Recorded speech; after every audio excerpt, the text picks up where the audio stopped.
Kita beralih ke sorotan lain, Saudara. Kuasa hukum Supriyani membantah bahwa kliennya mengakui perbuatannya dan meminta maaf pada orang tua siswa.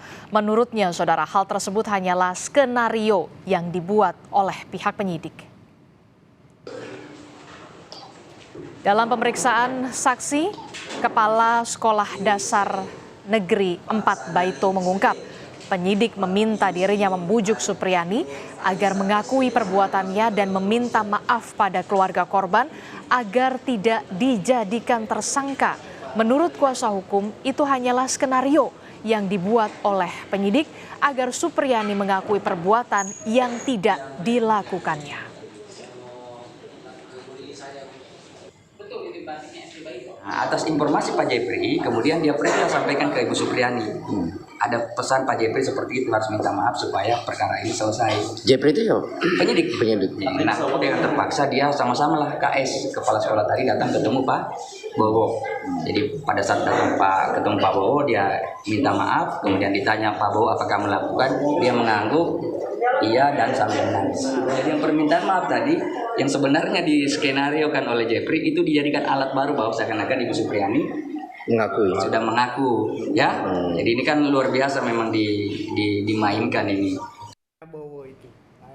Sebelumnya, Saudara, Bupati Konawe Selatan Surunudin Dangga mencopot Sudarsono Mangidi dari jabatannya sebagai Camat Baito. Pencopotan akibat Camat Baito tidak pernah melaporkan terkait perkara guru Supriyani. Menurut Surunudin, sebagai bawahan mestinya Camat ini berkoordinasi dengan atasannya untuk mengambil langkah-langkah konkret penyelesaian sengketa, hingga perkara tersebut tidak harus sampai ke pengadilan.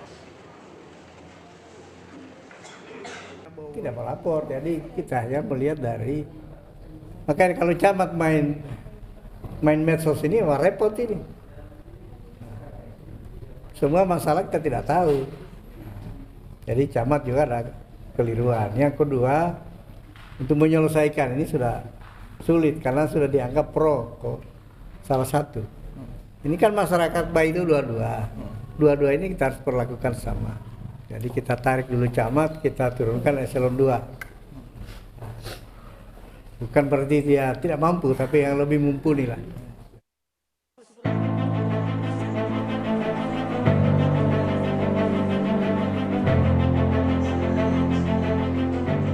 Proses hukum Supriyani, guru yang didakwa menganiaya anak didik, masih terus bergulir di Pengadilan Andolo, Konawe Selatan. Tidak hanya keterangan Supriyani, sejumlah saksi juga dihadirkan di muka persidangan.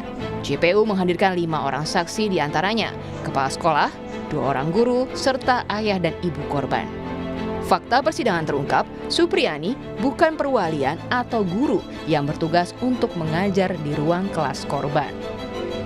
Dari keterangan salah seorang guru yang menjadi saksi, korban merupakan anak kelas 1A, sementara Supriyani mengajar khusus kelas 1B.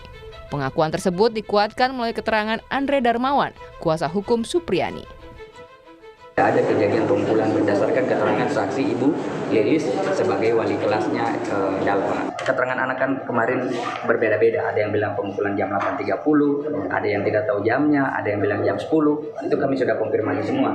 Bahwa untuk yang jam 8.30, Ibu Lilis masih di dalam ruangan dan tidak ada kejadian apa-apa. Kemudian untuk keterangan bilang jam 10, sesuai dengan dakwaan dengan ada satu keterangan anak.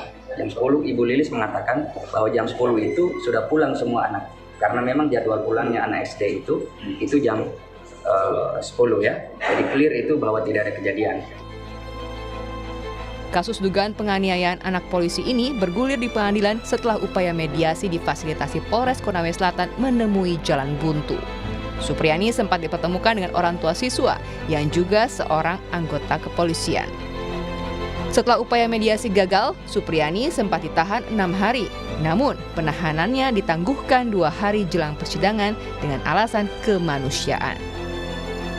Tim Liputan Kompas TV.